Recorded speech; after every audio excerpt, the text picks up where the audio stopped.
Good morning, good morning, good morning, and welcome to another episode of On the Couch with Creatives.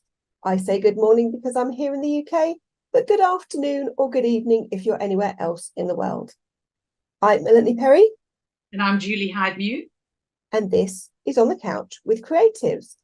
Fans and followers of the show will know that we're part of the Creatives Group, the private network for creative professionals across the globe. Together, we help support you so that you can create at your best, connect you with like-minded individuals, and therefore help you grow your creative business and your creative practice.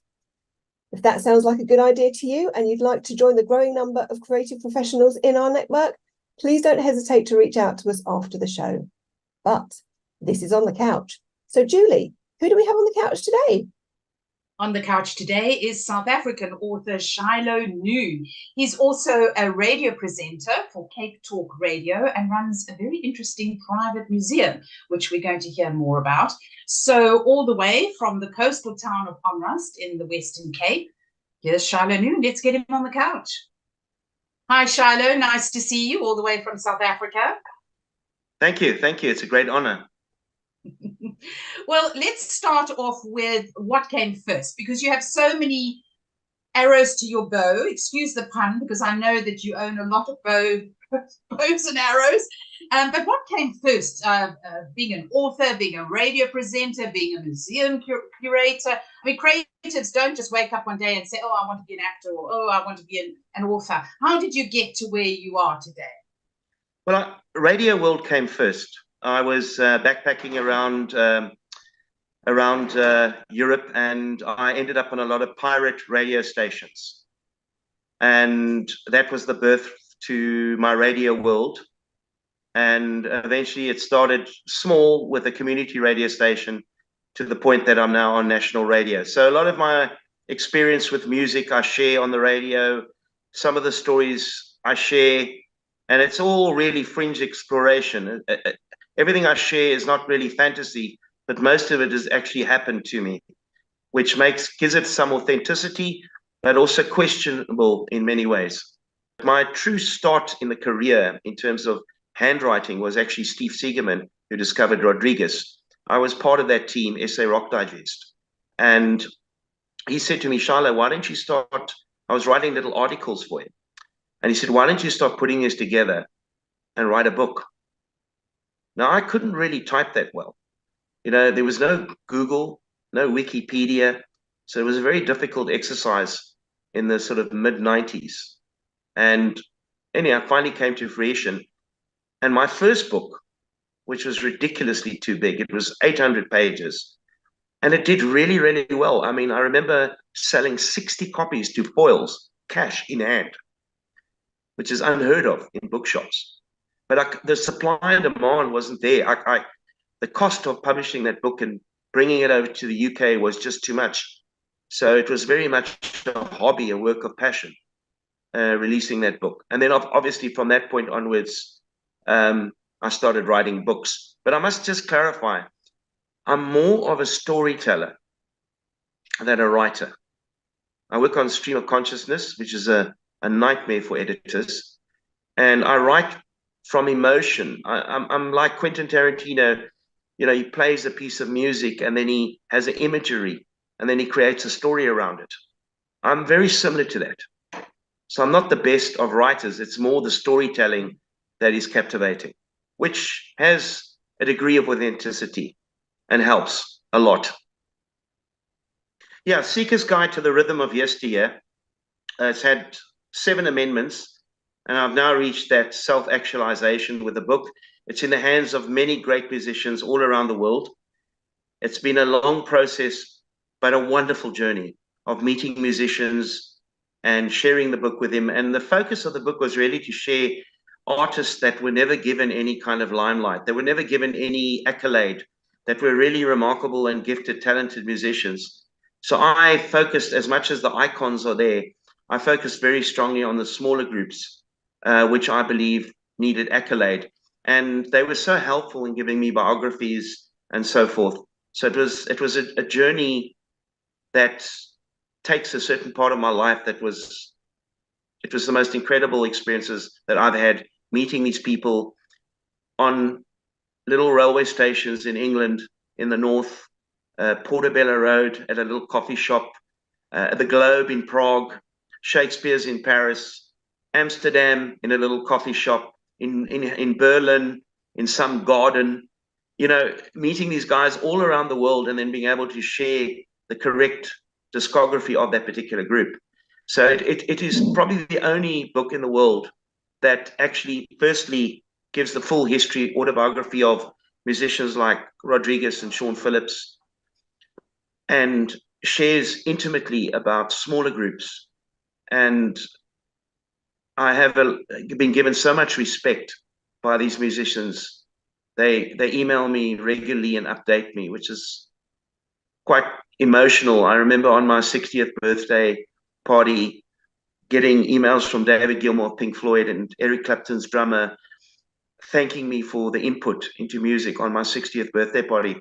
I was in tears, you know, because I didn't know these emails had arrived. And of course, there was quite a few people at my birthday party, and the person said, look, this is for real, but I'm not going to share the emails with anybody here, because the one thing about dealing with these famous rock stars, integrity is everything. The respect for their integrity and their privacy is one of the most important things. I've turned down a lot of money due to not attending any interviews and so forth, because of the integrity and the privacy of the musician, which I will hold forever. And then how did you, obviously you were very interested, you were in the music world, and you started off in music radio, pirate radio, music radio. So have you always been in radio since when? I was largely pirate radio. I was never really given a chance because I was very focused on playing. I didn't want to play rubbish. There's two types of radio presenters in South Africa. One is a radio presenter that works on controversy, comedy, shouting on air or whatever. And then the other is, I was schooled under Leslie Mackenzie, the father of South African radio, and nurtured under the BBC time belt, harking back to an interview many years on the BBC. And I was nurtured under that particular umbrella, the way John Peel presented music, which is a wonderful mentor. So for me, it was all about knowledge, correct English, and entertaining the listener. That world has changed in radio in South Africa. I don't know about that. In England, it seems still they hold the protocol of good English and radio presentation. But in South Africa, that world has changed radically now.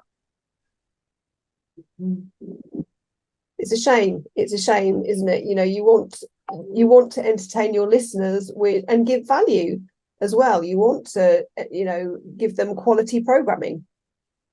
Well, knowledge for me is everything. To be able to impart knowledge in an interesting way to listeners. I think if you're going to have an airhead on air, that airhead is only going to project to the airheads. You know, Jimi Hendrix said, deep touches deep, shallow touches shallow. And unfortunately, the quality of South African radio at the moment is a bewilderment of shock and controversy and political disorientation. So good radio has fallen asunder very strongly in my country, but it seems to have held its integrity in the UK and various other countries. I hate to say that, but it's the truth. I mean, in our country, you can go from one station to the other and you'll hear the same kind of music on every station, where at least in Europe, you'll hear different genre on different frequencies or different bandwidths or different stations. And I see a lot of your old pirate radio stations have gone legit in the UK, which is wonderful. So you can actually tune into those stations and hear it as it was in the 60s, which is fantastic, you know, Radio Caroline for one. So I'm a big fan of English radio, without a doubt, the way they presented and the way they did things. And understandably, with our history in South Africa being very strongly English, it's understandable that I would embrace that. But obviously, there are a lot of different cultures in this country, and each has its own expression regarding radio. I'm doing a radio show on a Saturday night at 9 p.m. to midnight, which is called The Magic Bus, which is the story and the groove and this behind the story behind the song and so forth. And I have a lot of listeners in the UK that tune in. And I play largely music globally with some South African rock included. And it's been 5 years on the run, which says something for the listenership. I just saw a listenership now from people in a backward town in Australia. It's unbelievable, actually. I've exceeded Magic Radio, LM Radio, that closed down in Cape Town. I've exceeded the length of famous radio presenters like Benji Moody. I'm the longest running of my ilk at the moment. And there can only be one reason, but they will never tell me that. And that is simply because I got the listenership. But that's, you don't want to raise the ego of the presenter. You might ask for more money, maybe. I don't know. Okay, so talk a bit about your other books. Launched in COVID, the bicycle chess set in African River was my dream African novel. The reviews were fantastic. Actor Jamie Bartlett, who sadly passed away with COVID, he was one of our well-known actors. Lichle Sedaki, one of the top Black empowerment Zulu attorneys in Cape Town. I had fantastic reviews. I will never be able to write a story like that ever again. I put so much into that story, but unfortunately it was launched during COVID. But it still got amazing prominence during that period of time. And just recently, there's been a whole research on that book where Lucia van der Post, the daughter of Sir Lawrence van der Post, actually did a review for the book just recently, having fondly remembered me with my adventures with her dad. And the book has now been launched in America on Barnes & Noble, Amazon, Lulu.com, Smashwords, and it's doing really, really well. It's selling consistently. And I'm so happy about that, because that book had a lot of my heart in it. Chess teaching, which I'm a chess teacher in African townships, teaching chess to a mission station, encompasses all the adventures of wildlife, from leopard to lion to crocodile, but also the gritty truth of Africa, the sadness and the joy. And I balance the two. And anybody who's an expat living in England would love this book. And the story is, of course, Charles, who went on the 1987 expedition into the Kalahari with Sir Lawrence. I did not go on that one. The Land Rovers were taken over by MI6. I think they left from the O'Keefe mine. And he got given a book by Lucia. And apparently he was smitten by the book. He has a great love and passion. I believe it's your king now. Sorry, I tend to forget these things. He had a great love and passion for the San and for the Zulus. It's been a very close thing for him. And he was obviously, Sir Lawrence was godfather to Andrew, if I'm not mistaken. So there's a very close connection. And Lucia, of course, she calls me a darling boy in Africa. She loves Africa. So her review was amazing for the book.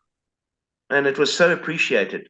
I didn't know how it was going to happen that I would actually get her to do the review. I said, "Do you remember me?" She says, "Oh, I can never forget you." And that was quite special, that she was just so supportive. And of course, I managed to get a book to her, hand given to her at her residence in Kensington.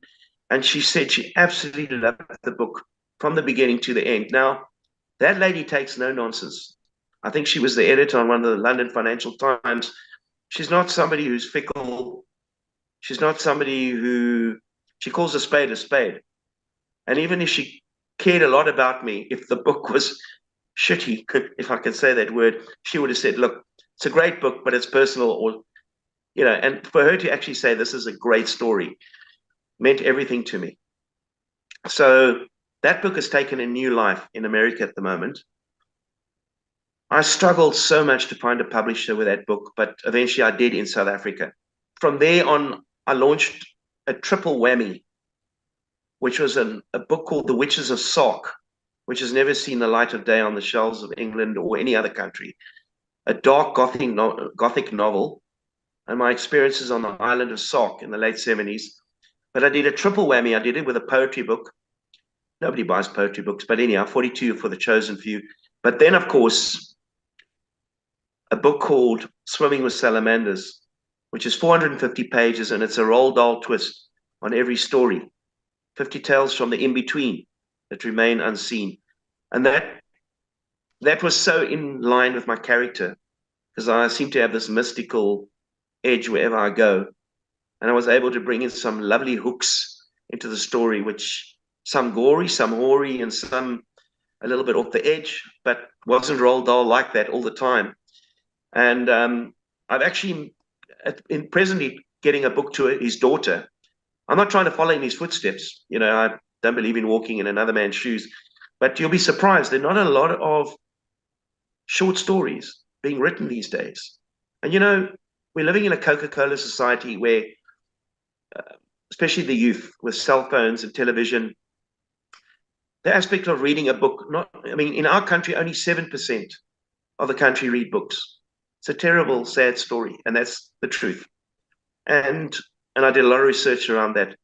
So writing a short story is for those that just cannot read. You know, you can be sitting on a station, on a plane, in a train, waiting for the dentist or the doctor, and you can finish the story.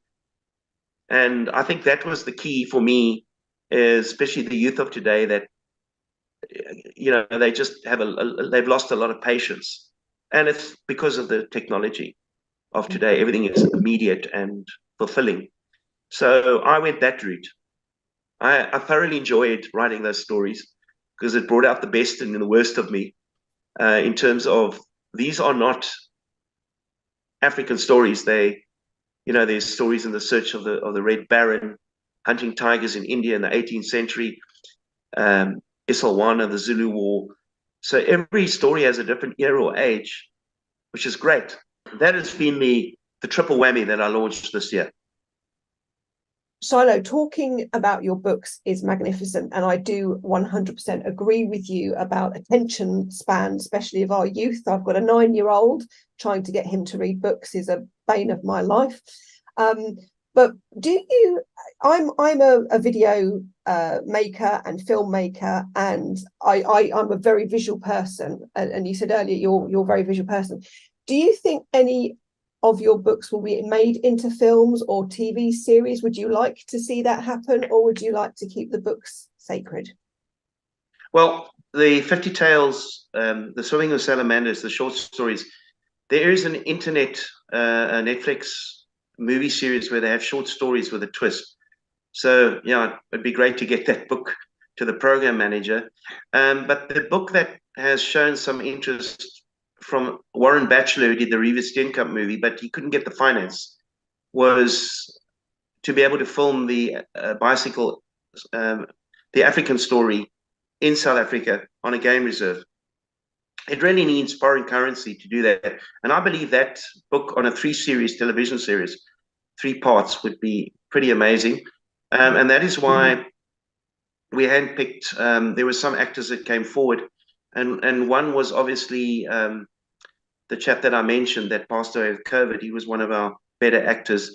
And I was really hoping for something to happen. But after 3 relentless years of my filmmaker, who's largely a documentary filmmaker, so probably not the right person I approached, I was hoping that that would be something in the realm of Out of Africa or The Ghost in the Darkness, because seeing a lot of Netflix African movies at the moment, it seems to be all Sowetan gangster movies. And I think the people in the world want to see some of Africa. They want to see elephants and lions. They want an African adventure. And this encompasses that. And there doesn't seem to be a lot of books coming out with an African adventure. It's all about the horrors of Joburg and crime.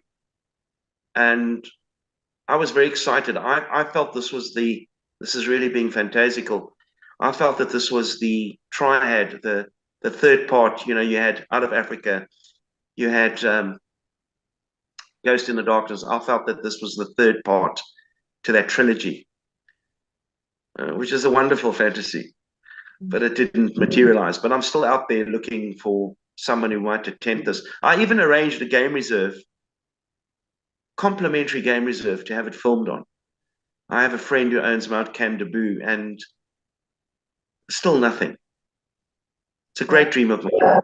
You never know who's watching. You never know who's watching this episode. Somebody somewhere who's got pots of money and a great love of Africa and a good imagination and a good creative mind.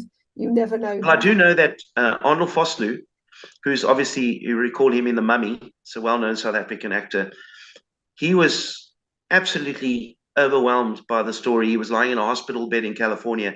He said, I want to be in this movie. He's looking for a movie where he's not the bad man, because they always put him in a bad man role. And he told me, Shiloh, if there is going to be a movie, I want to be in it, because it's a story that has meaning and integrity. You know, teaching chess as a missionary at a mission station, and then the children get abducted and they give chase, and how the children teach chess to the abductors, and it softens them. And you get to understand one man's terrorist is another man's hero or freedom fighter. And, you know, when you see the wives of the abductors hugging the children, you have to ponder, but this is crazy. But to them, they're offering those children to a better life instead of starvation in Africa. So there's so much in the story.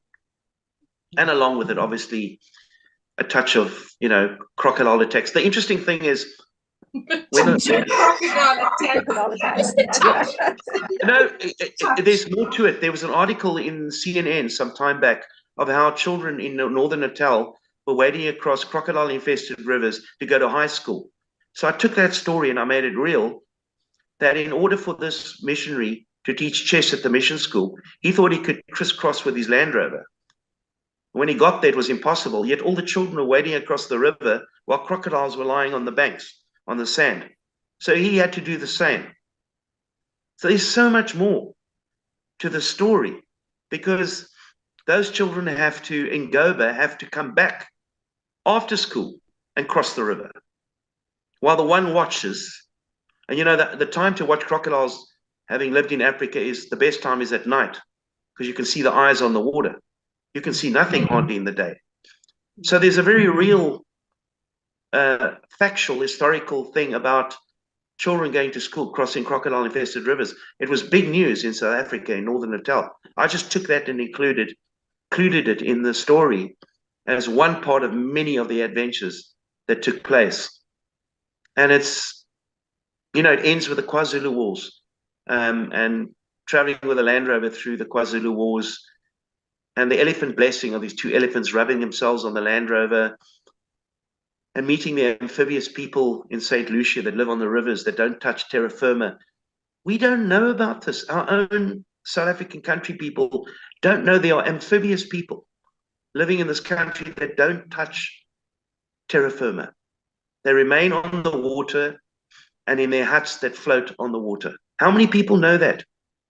And this is why I wanted to enhance and highlight some of the beauty of Africa that we don't know about, that is hidden in the crevices of sadness, war, dictatorship. But the beauty and the joy lies there. And anybody who's truly traveled Africa and remains here will tell you that's the reason why I'm still here. It could be some British missionary in the middle of Luanda. And you can't understand why he's put himself in that position until you actually start sitting and talking to him. And he starts talking about the other side of Africa. And that's what I wanted the world to experience. The world sees the ugly side of Africa, the dark side, but they don't see the beauty of Africa. And that's what I wanted to bring about. Amidst the tragedy and sadness, the great beauty of Africa. A giraffe, for example.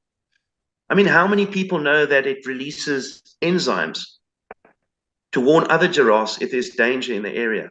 Where does it release the enzymes? Into the plants. You mean from their saliva? Yeah, when they're disturbed. And it's incredible. We know nothing about this. And it's told, I made the font very big so it's easy to read. And it's told like as the missionary talks to the child, and the child asks a question. But don't giraffes ever lie down? and they're able to reach the highest of the trees where all the juicy leaves are. And it's told in a very simplistic manner. But in that simplicity, you realize the wonderful godly nature of Africa and the secrets of Africa that even to this day, I'd say 80 to 90% of South Africans don't know about. I started as an Anglo-Zulu war museum. Then I discovered the Dogon and their mystical connection with a star called Sirius B, and how these people came down and taught them how to farm. A star that they claimed for years, where this particular group called the Noma came to visit them. And that star was only discovered in the late 1800s. And then going into the Maasai and their history, and the Dravidian, why do the Maasai not eat meat? Why do they drink blood mixed with milk?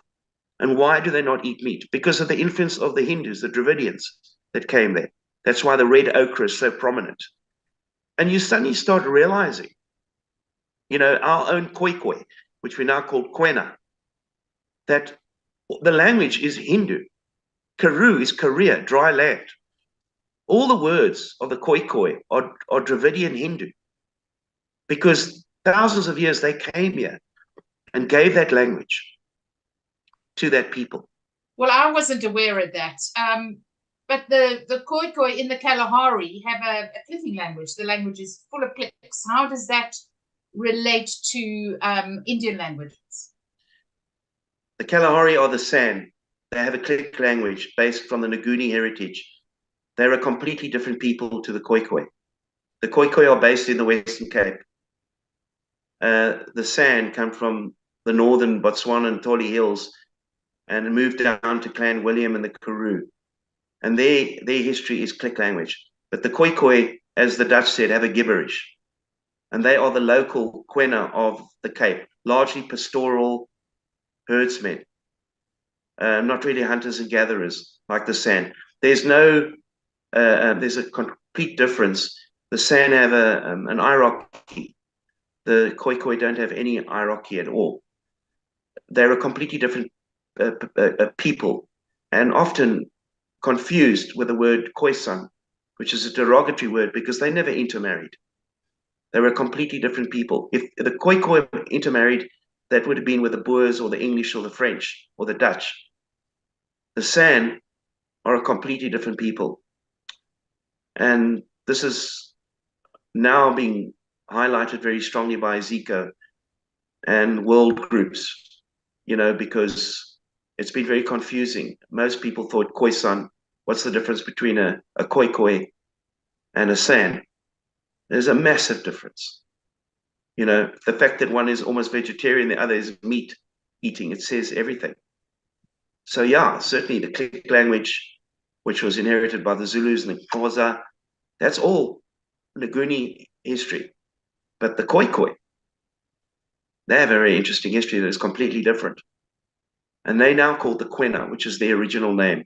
By the way, the San before was the derogatory word, the Bushman. The San now is also deemed derogatory because it means naked.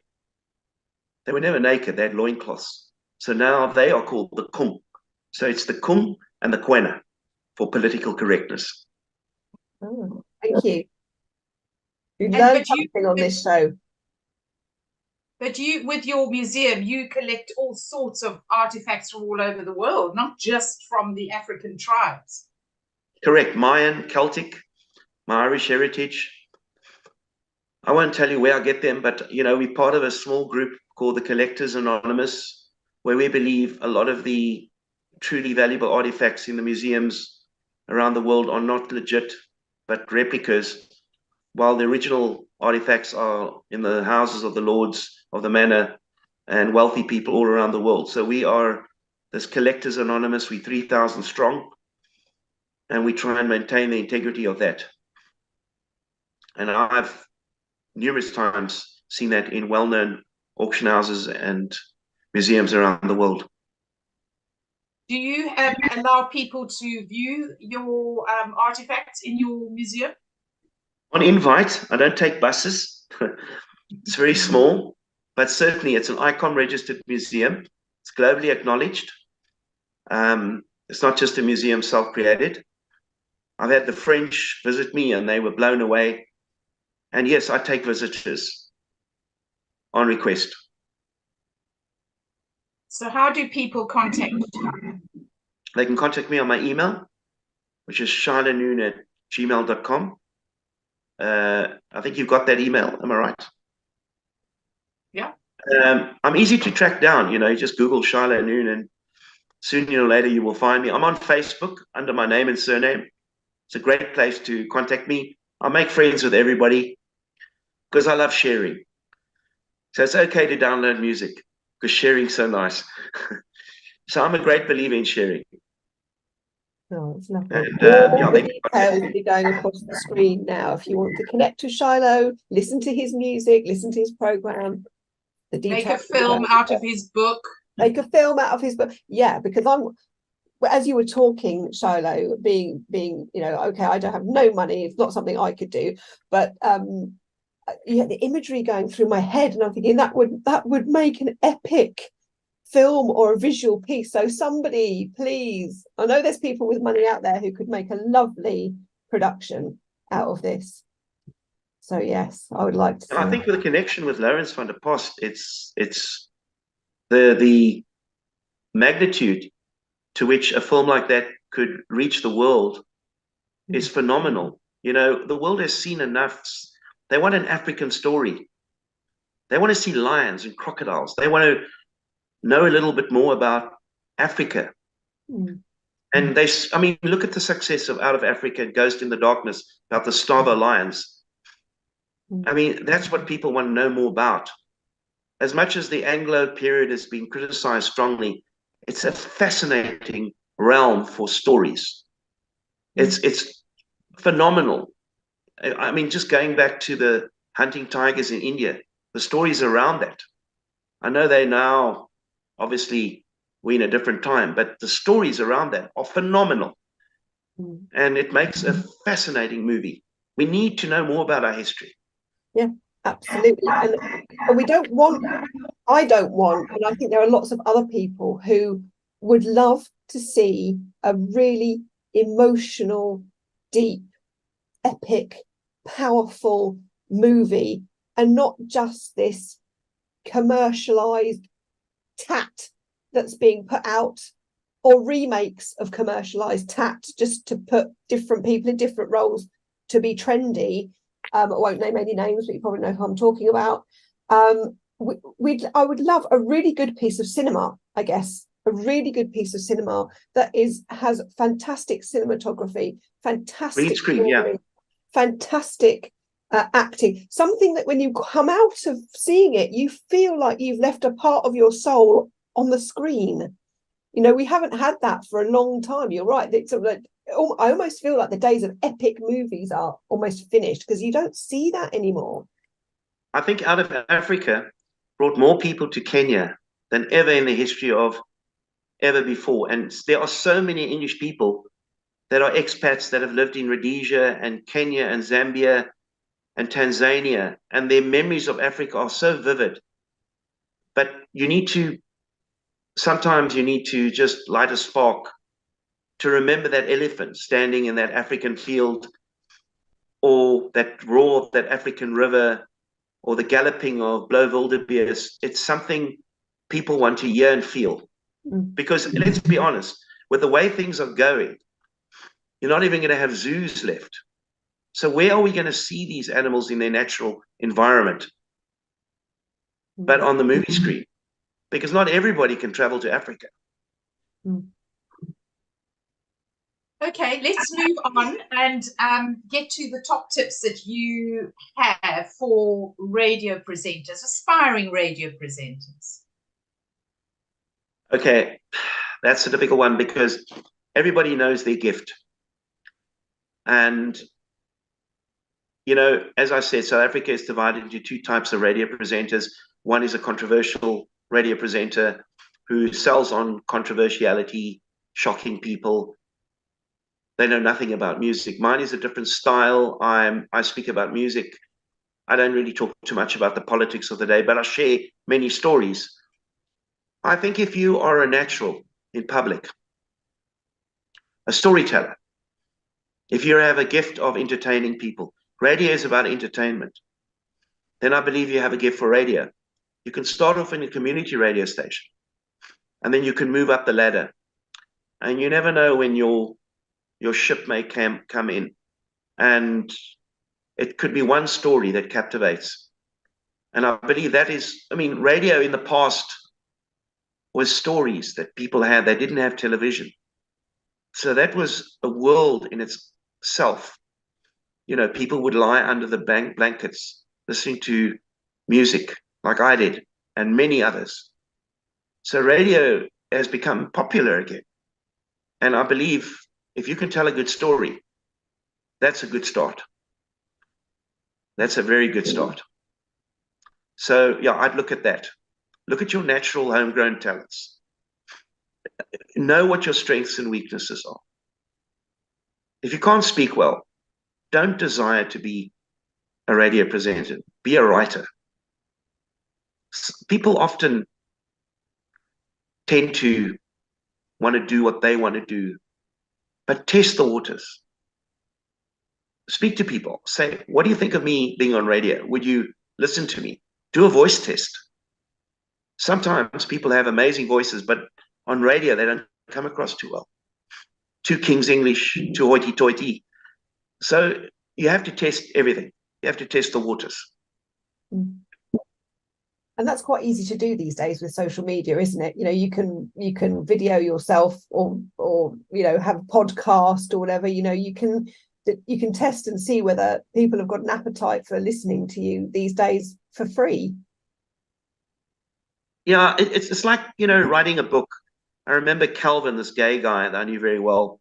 He told me a story, and he told it to me verbatim, how this woman came to him and said, I would like to write a book.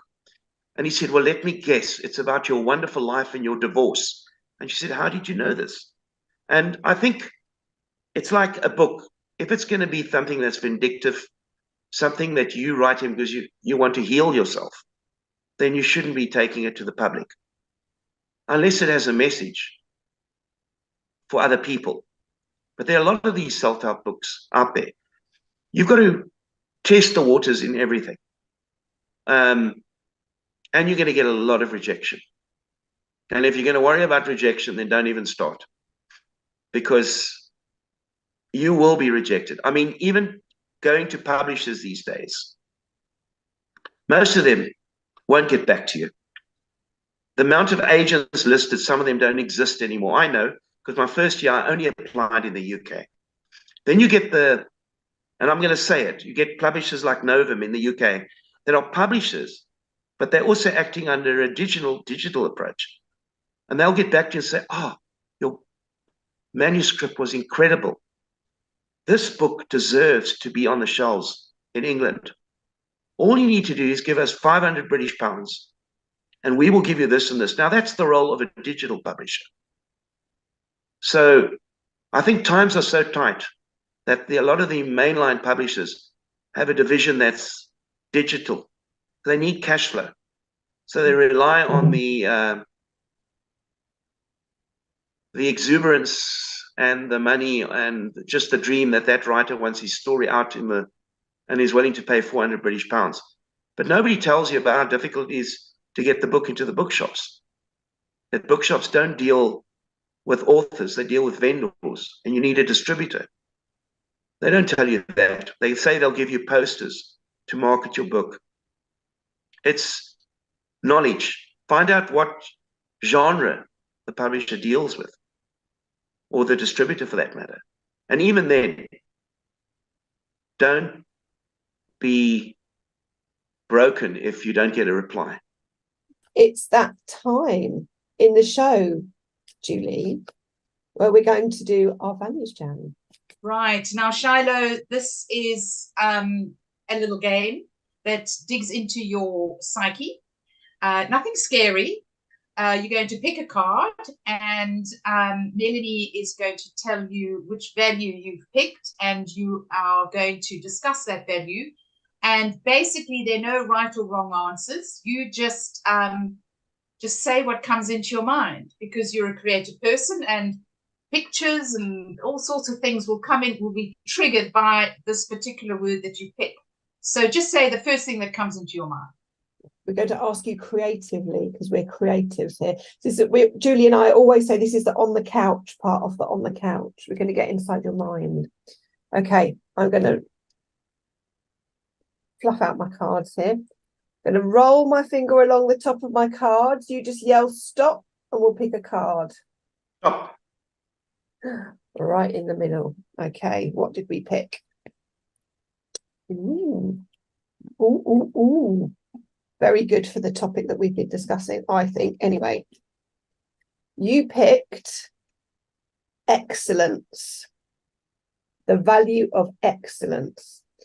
So, Shiloh, what does excellence mean to you? What does it look, feel, and sound like? Excellence. Mm.